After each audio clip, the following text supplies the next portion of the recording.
Hi friends, எல்லோரும் எப்படி இருக்கீங்க? நல்லா இருக்கீங்களா? இன்றைக்கி வந்து பார்த்திங்கன்னா, நான் வந்து இஞ்சி மரப்பாங்க. இந்த இஞ்சி மரப்பா நான் செய்யும் பொழுதெல்லாம் எனக்கு ஒரே ஒரு ஞாபகம் தாங்க வரும். சின்ன வயசில் வந்துட்டு நானும், எங்கள் அக்கா, எங்கள் அம்மா 3 பேரும் பஸ்ஸில் போகிறோம்.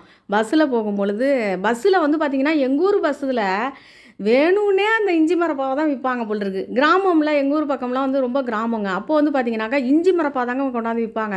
இது வந்து எனக்கு சின்ன குழந்தையா இருக்கும் பொழுது, சரி இது வந்து கட்டமாக அழகாக இருக்குமா, இது வந்து பார்க்கும்போது ஓஹோ இது ஏதோ வந்துட்டு நல்லா சாக்லேட் போல் அப்படின்னு நினச்சிக்கிட்டு எங்கள் அம்மாகிட்ட வேணும் வேணும்னு கேட்டோன்னே எங்கள் அம்மாவும் வந்து வாங்கி வச்சு செஞ்சிட்டாங்க என்ன. ஃபஸ்ட்டு என்னன்னு கேட்டிங்கனாக்கா, வாயில் வச்சோடனே எனக்கு கண்ணில் தண்ணி ஊற்றுது.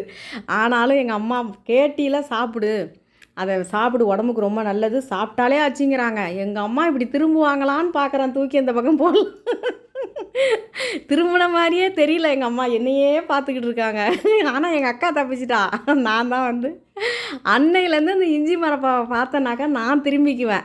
வளர வளர கொஞ்சம் நல்லா நமக்கு விவரம் தெரிய ஆரம்பிக்கும் பொழுதெல்லாம் அந்த இஞ்சி மரப்பா வந்துட்டு கொஞ்சம் கொஞ்சமாக சாப்பிடும்போது அது ஒரு டேஸ்ட், எனக்கு அந்த நெஞ்சு எரிச்சல் செரிமானம் இல்லாமல் இருக்கும் பொழுதெல்லாம் நம்மளே சாப்பிட்டு சாப்பிட்டு அந்த பழக்கம் வந்துடுச்சு.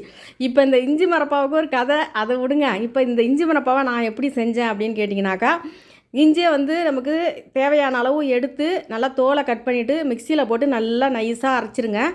இப்போ வந்து பார்த்திங்கன்னா, ஒரு கப்பு அரைச்ச விழுது அளவு எடுத்துக்கோங்க. அதே கப்பால் வந்து 2 கப்பு சர்க்கரை போட்டிங்கன்னா கரெக்டாக இருக்கும். அதிகமாக போட்டுறாதீங்க. 2 கப்பு நல்லா ஃபுல்லாக சர்க்கரை போட்டுருங்க.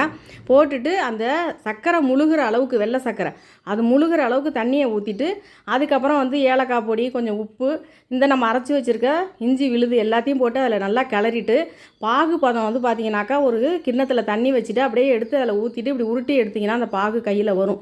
அவ்வளோதான். அந்த பதத்தில் வந்துட்டு நம்ம எடுத்து தட்டில் வந்து கொஞ்சம் நெய் தடவி வச்சுக்கோங்க, இல்லை எண்ணெய் ஊற்றி தடவி வச்சுக்கோங்க. அப்படியே எடுத்து அதில் கொட்டிட்டு அப்படியே வந்து கொட்டின உடனே அப்படியே கோடை போட்டு விட்ருங்க. இல்லைனா அதுக்கப்புறம் கோடு போட முடியாது, இப்படியே இறுகிடும். அவ்வளோதான்.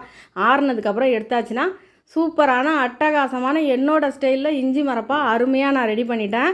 இதை நான் 1 மாதம் வச்சுக்குவேன். கொஞ்சம் கொஞ்சமாக எடுத்து தேவைப்படும் பொழுது நம்ம எடுத்து சாப்பிட்டோம்னாக்கா உடம்புக்கு ரொம்ப நல்லது. செஞ்சு பாருங்கள். செஞ்சு பார்த்துட்டு எப்படி இருந்துச்சுன்னு மறக்காமல் கமெண்ட் பண்ணுங்கள். நன்றிங்க.